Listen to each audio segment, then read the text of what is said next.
Buenos días, estudiantes. This video is the second and third grammar point for chapter 14. On this video, we will review the conditional tense and the present perfect subjunctive. Let's begin with the conditional tense. We usually make a connection between the conditional tense in Spanish with the word would in English. For example, the sentence that I have above on the first slide. I would go, but my mother won't let me. Or I would buy it if I had the money. With the conditional tense, there is a condition that needs to be met in order for you to do something. So you would do that, but this other thing is happening that's preventing you from doing it. This same meaning carries on in Spanish, and there are other situations that you use the conditional with in Spanish. So in English, we express hypothetical ideas using the word would with a verb, right? I would travel if I had the time and money. So in Spanish, it's the same, and there is this condition. That's why it's called the conditional. I would go, but my mother won't let me. I would buy it if I had the money. Okay, and you've already seen the conditional when you express me gustaría, I would like to travel. Me gustaría viajar en Latinoamérica. So how do you form the conditional? The endings are the same for all verbs.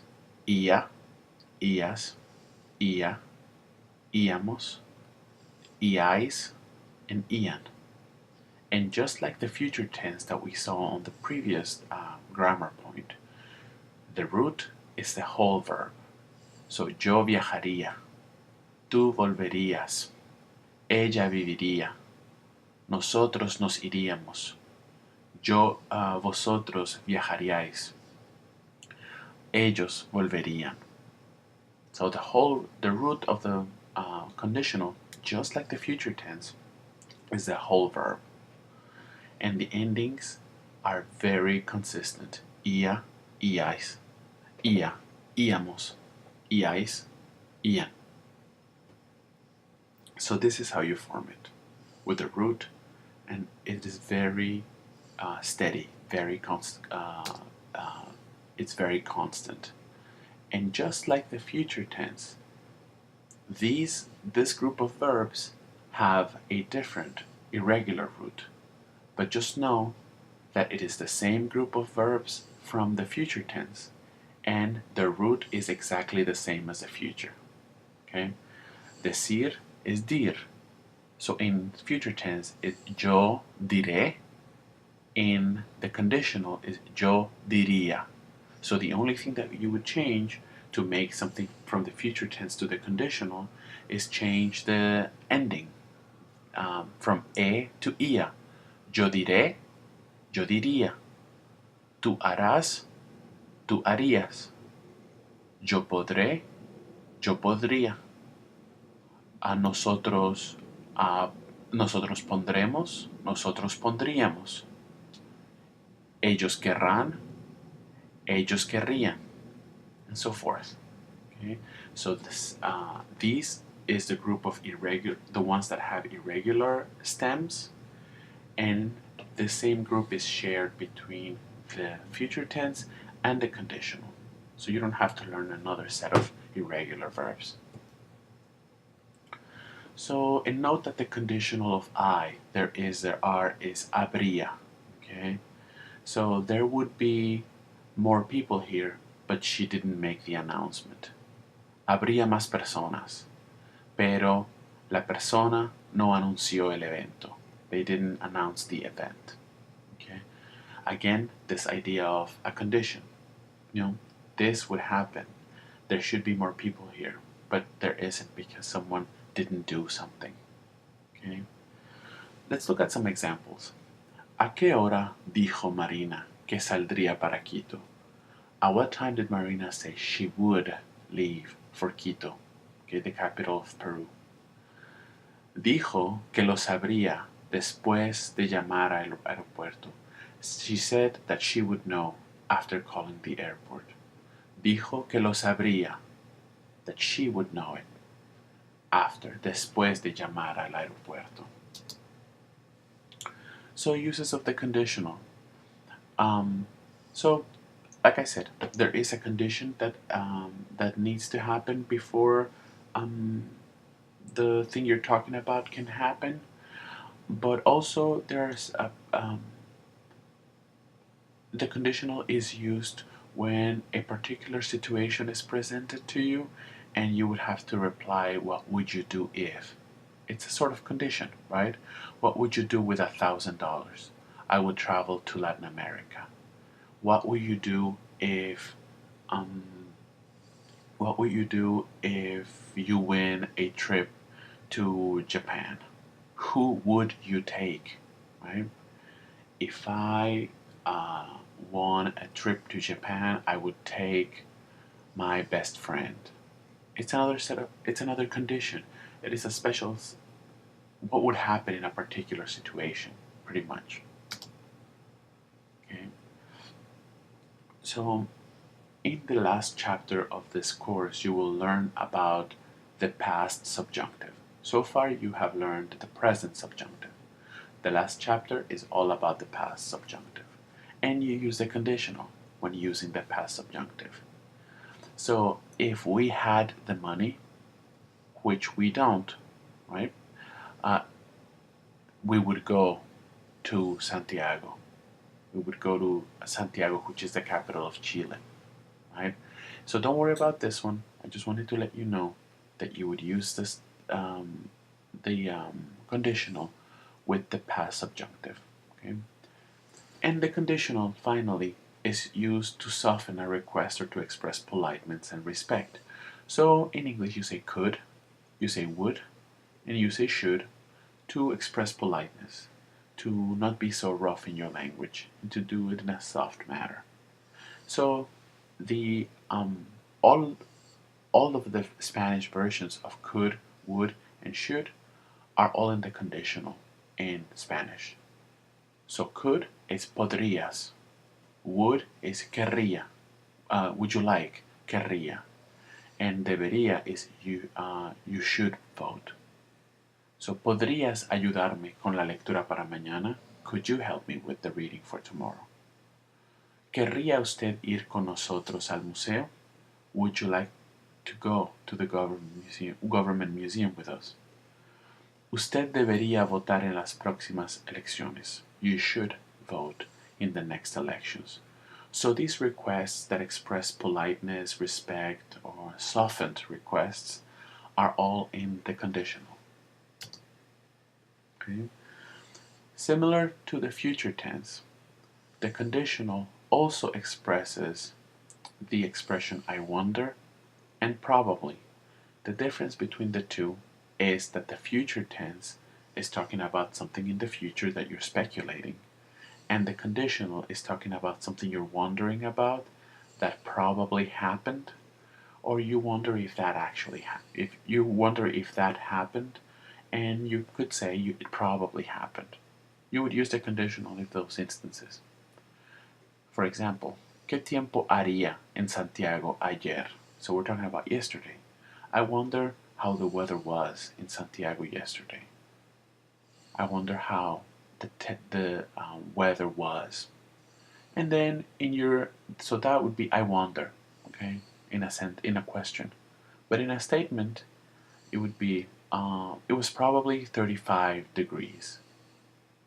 Estaría a 35 grados. You're speculating not about something that happened in the future, but about something that happened in the past.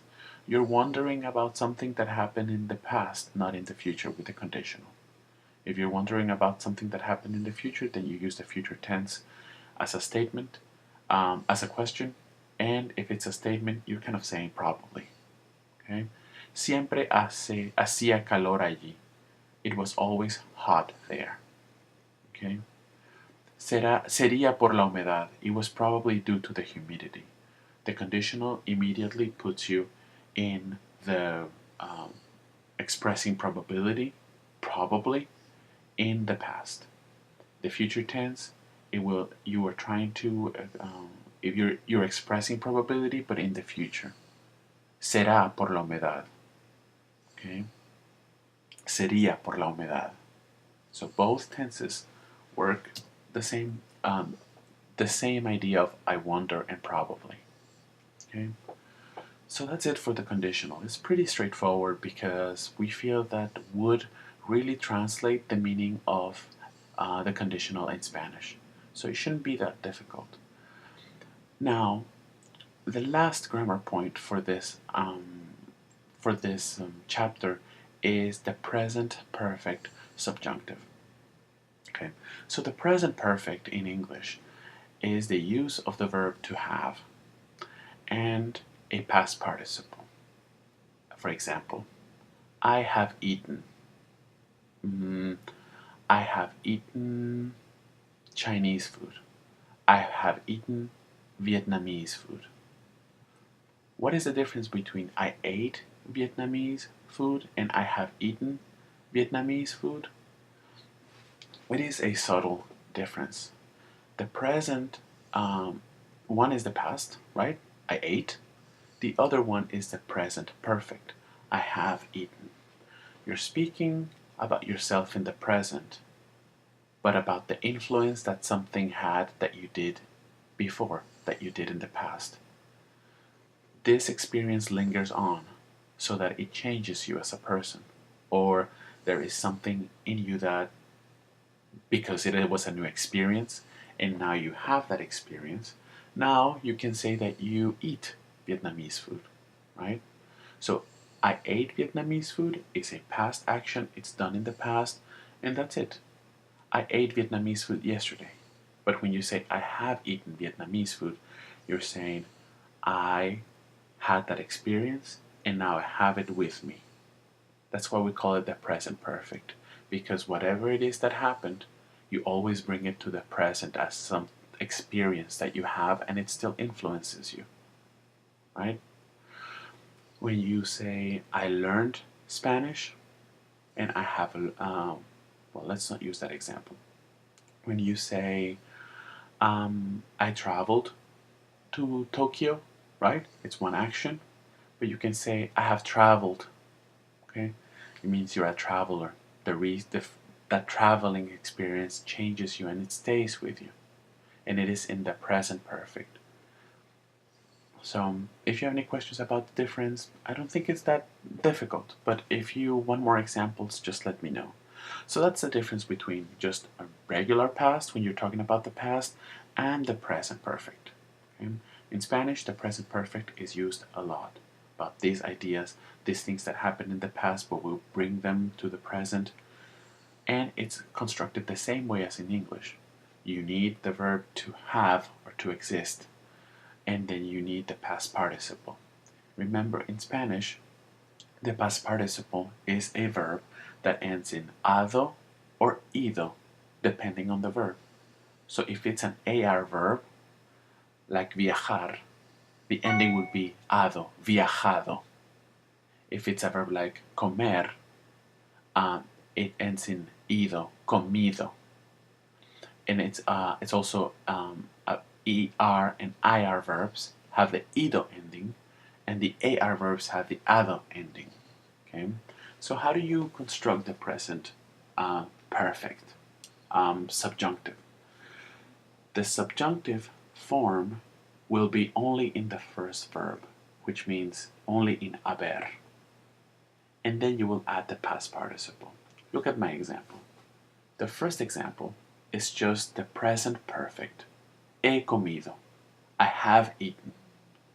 The next one, because it is a statement of emotion, you need to use the subjunctive. But you can use the subjunctive in the present, right? Like you've learned before.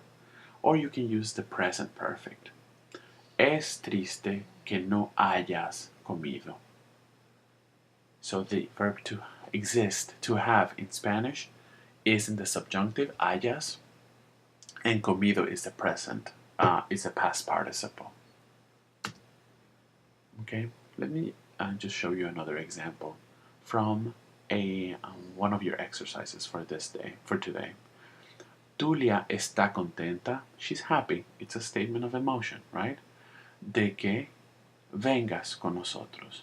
She's happy you're coming with us. You're using the subjunctive because it is a statement of emotion, okay? And it is in the present subjunctive.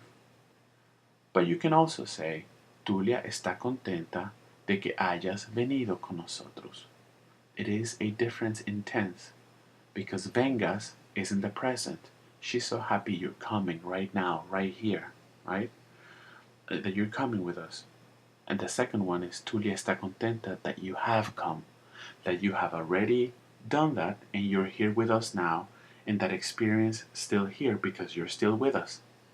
You're here. The action has been completed. You came with us. But because you did that, you're here with us. So it's the same in English. Tulia is happy that you came with us, right? That you're here with us. Tulia está contenta that you have come with us on this trip. Right? So that's the difference between using the present subjunctive and the present perfect subjunctive. This is the verb to have in Spanish, and it's haber, H-A-B-E-R, and this is its subjunctive form. Yo haya, tú hayas, ella haya, nosotros hayamos, vosotros hayáis, ellas, ustedes, ellos hayan. So when you're doing the present perfect subjunctive, you need to use this. If it's a statement of emotion, if it's a statement of doubt, if it's a statement of volition, like you learned in previous chapters, if it's a negation, and you're using the present perfect, those two conditions need to meet, and this is the verb that you would need to change into the subjunctive. The second one, the past participle, you don't change it to the subjunctive, it will become a past participle with the endings ado or ido. So these are the categories for when to use the subjunctive, right? Volition, emotion, doubt, denial, and anticipated action, which means those clauses, those linking words of time, right? In case of, before, after. So let's look at these examples. Es importante que los ciudadanos hayan apoyado a la candidata. So what's the difference between, this is the present perfect, right? It's important, it still is today, that the citizens have supported the candidate. We use the present perfect in this sentence as opposed, it's not that the present subjunctive is wrong, is that the meaning that you're giving is different. It's different. If you were to use the present subjunctive, es importante que los ciudadanos apoyen a la candidata, it's important that the citizens support the candidate, is different from the meaning is important. It's important that the citizens have supported her. One action it has not happened yet, and the other action is in the past, but the feeling lingers on. The action has been completed, but its effects, right? It's important. The support will continue on to influence. So that's volition. It's important that the citizens have supported the candidate. Emotion. Me alegro de que hayas votado en las elecciones. I'm glad you have voted in the elections. Okay, that feeling that you, because it is in the present perfect, it's an action that has been completed, but nevertheless still has an effect to us today. It's in the perfect tense, completed, but its influence lingers on. Doubt. El presidente duda que nos hayamos opuesto a la reforma. The president doubts that we have opposed the reform. So, because it is an expression of doubt, you will use the subjunctive, and they prefer to use here the present perfect because you opposed it, right? But you have opposed it, which means that even though it's a completed action, it's still the effects linger on. Denial. La política niega, it denies, que el presidente haya aprobado el aumento de impuestos. They deny that the president has approved the tax increase. And anticipated action. Deben llamarme, you must call me, con los resultados del voto. In case that I. In case de que yo no haya tenido acceso a internet. In case this happens, in case this has happened, you need to call me. Okay. That's it for the present perfect subjunctive. It is not that difficult because it is being used the same way as the present subjunctive. The only difference is that we're adding this idea of you can use the subjunctive in the present, but if it's an action in the past and its influence lingers on, you can use the present perfect. And sometimes you'll get better at figuring out when to use when. Okay? Again, if you have any questions about any of these videos that I made for this week, let me know, and I'll talk to you later. Bye-bye.